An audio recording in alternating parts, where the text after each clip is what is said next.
Okay, as you know, we love to read on this show. We have a banned book club. Our staff loves a good summer read in particular, except last summer we spent all our time reading this, Project 2025. 2 volumes here I've got because that's how many pages it is. It's more than 900 pages.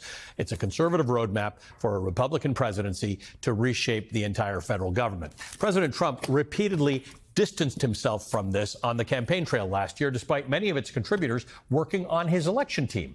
He's since appointed some of its authors to lead some of the same federal departments and agencies that they devoted long chapters to for the Project 2025 agenda. Russell Vought, who orchestrated the whole project, but also wrote the section on the Office of Management and Budget, now runs the Office of Management and Budget. Brendan Carr, who wrote the chapter on the Federal Communications Commission, now runs the Federal Communications Commission. 8 months into Trump's second presidency, the authors of Project 2025, they gotta feel like their time was worth it because a significant amount of the policy proposals in this thing have already been implemented, with more in progress. President Trump's evisceration of the federal workforce, his focus on establishing a federal government loyal to him, ripped out of the first chapter. His dismantling of the Department of Education and of USAID resemble the plans laid out in this book. The firing of the FBI director in the middle of his 10-year term and the elimination of any sort of independence between the FBI and the White House are written into this book. Trump's war on climate research, it's taken straight from these pages. The April firing of nearly 400 scientists who author the National Climate Assessment, which tells us where we are as a country in the fight against climate change. Page 59. The White House has re-embraced coal as a valuable energy source while pushing solar and wind energy to the side. Page 377. Many of the administration's attacks on abortion rights and contraception access are sourced all the way through this book. In March, the Trump administration pardoned 23 people who were violating the FACE Act, which is meant to maintain open access to abortion clinic entrances and protect doctors and patients from harassment and violence. The Department of Justice was also instructed to largely stop enforcing the law, signaling that will not defend abortion access, even in states where abortion is legal. Page 558. In January, Trump signed an order enforcing the so-called Mexico City policy, a Reagan-era rule that bars foreign aid going to any organization that even discusses abortion as a health care option. Page 260.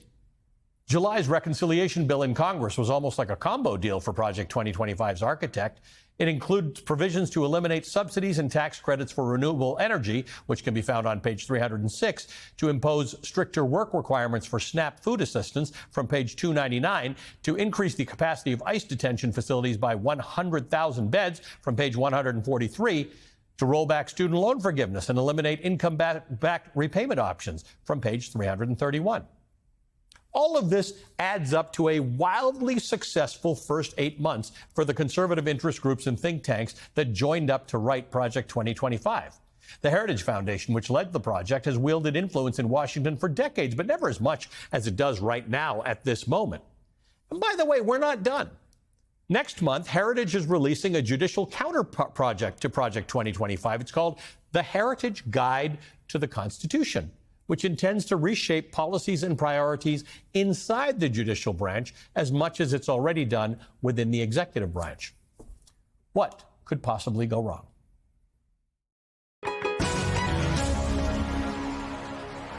I'm joined now by David Pepper, former chairman of the Ohio Democratic Party and author of the timely book, including 2025, Don't Let This Happen, America. He wrote a Substack series on Project 2025. Also with us, Angelo Carusone, chair and president of Media Matters for America, a nonprofit media watchdog, who also, I mean, these guys were on top of it all the time. So, David, let me start with not a detailed Project 2025 question as much as a strategy question. Donald Trump said over and over again, I got nothing to do with it. He said, I don't agree with it at various times. And every single week, Angelo was out there, you were out there, I was out there, telling you the connections between the people who wrote the chapters and Donald Trump and videos of what they said. How do you fight this? He lied about his connection to it, and yet everything that was written in these books is coming to pass. Yeah, I mean, I think with the exception of shows like yours, this was one of the biggest media screw-ups I've seen in politics in my lifetime, that just simply because he denied the connection. They turned it into a both sides thing, and that really watered down people believing. And the book you see behind me, that I wrote that in desperation for people to actually read, not just read the plan, which no one does, but actually think about what it meant to, schools and vaccines, or a vengeful DOJ. And I was trying to say to people, okay, don't read 1,000 pages.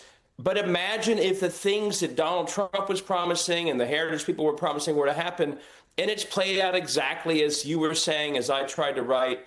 And I do think it's a real cautionary tale, the media allowing someone just denying it, gutting to a both sides, which you didn't do. You made the connections, you connected the dots, and I wish a lot more people had done exactly that. Angelo, part of it is that it's one didn't need a lot of imagination to cover this, right? It's not a fun read, it's not an easy read, but they actually said the things that they're going to do. It wasn't hidden in deep abstraction. They said what they were going to do, and now they're doing it. Yeah, and I think the other part, in terms of even just the coverage and people believing it, is that the more people learned about it, it was wildly unpopular. No one really liked the aspects or parts of Project. I mean, it was universally unpopular. And I think that also fed into the ideas. Because, well, I mean, everybody puts together a wish list ahead of elections, but no, they couldn't possibly implement these things. And then I think to take a step back, the other part that was so hard about it is that in totality, when you get beyond the individual examples that you cited, and there are so many others, but in totality, it was essentially a plan, not just to change government implement policies, but reshape American society. And that just felt fantastic.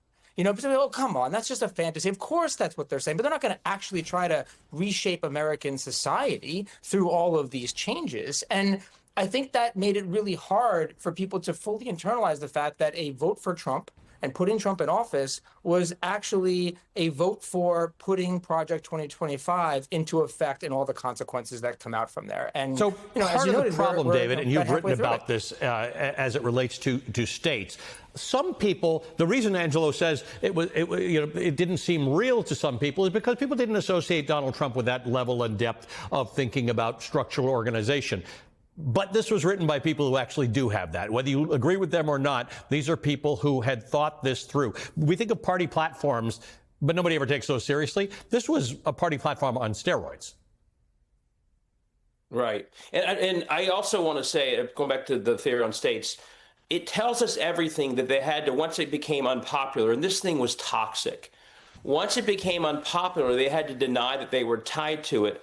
So, okay, this is interesting, Angelo, because you talked to my former colleague, Jeff Bennett, on PBS about this, and you articulated this very well, in which you said they needed a bad guy and they needed a good guy in Project 2025. The bad guy was the deep state, which, by the way, they articulated exactly who they mean in this book, so it's not a nebulous term. The good guy, not necessarily Donald Trump, but a unitary executive, an all-powerful executive which would fight that deep state.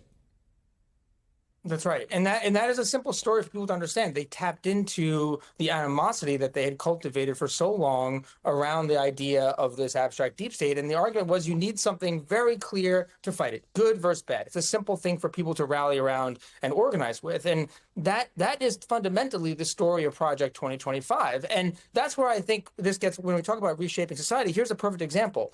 There's nothing in Project 2025 that specifically says we're going to use the National Guard to invade D.C. and invade these cities to implement this policy. But when you read 2025 in total, what it basically says is that the unitary executive needs to use the military and military powers to enforce its policies across the country, and in particular in bringing states and cities to heel. And that's riddled throughout it. So what it does is it not only sets up this idea of good versus bad, but then it starts to weave together the types of examples and illustrations that the good guy, in this case, the unitary executive, can step outside the bounds of the norms, break all those norms in order to fight these bad guys. And that is, we're living in the manifestation of Project 2025 come to life right now, beyond just the individual policy prescriptions. David, I mean, we could all lose a lot of sleep over what was in this, the fact that we warned people and people still voted for it. What is the option? What's the other option? Should people who don't like this have their own Project 2029? What should be done about this? I mean, I do think we need better short, medium, long-term planning on the pro-democracy side. I think that's very clearly the case. So much of what we do is simply reactive, playing defense and not offense. I've actually seen lists flying around of people starting to think this way. A friend of mine in Congress is laying out, Greg Landsman, who's my congressman, he's laying out a plan on policy. I see others laying this out. I do think we need better planning like this. One of the things, the National Guard is one manifestation, but one of the things that we're completely losing sight of is another example. You know, after John Bolton had his house raided, J.D. Vance was literally saying, we are doing this and we are doing that. Just like Donald Trump is announcing results of the investigation in Utah. That is all Project 2025. Before this, you had the FBI doing that. It was separate. It wasn't politicized. And just those examples show us what we're undermining. Angelo, and I'm open to any criticism here because that is your job, right? Telling us what we do and don't do right. I tried, but I think this has been a failure of media, right? Like never has anything been more obvious in history. They wrote it all down and they're doing it all. What must we in the media do differently? I think here's what I would say, right? The best time to plant a tree is 15 years ago. The second best time is today. And so in your segment before, you explained that they're doing it again. They're laying out a new playbook for the courts. And it's not just a set of, independent experts. Justice Alito wrote the preface. 36 judges are contributors to that book. They're going to do it all over again. So what I would say is this. We don't have to self-flagellate, beat yourselves up for all the work in the past. We would instead focus on what can be done and what's coming around the bend. And that is this plan to reshape the courts, and to use the courts as a buttress for all of the work that has already been done to break norms, to break laws, to reshape our society with Project 2025. So you get a do-over. And I think that intro was the beginning of that. But again, it's deep. Not a lot of people are talking about it. They're not raising the alarm. The idea that a sitting justice wrote the preface should be a big deal. And it's not. And I think that is the example. So I wouldn't bombard people with too much information, but we need to focus on a simple story. And for me, it's wildly inappropriate that took place already. And that should be a scandal.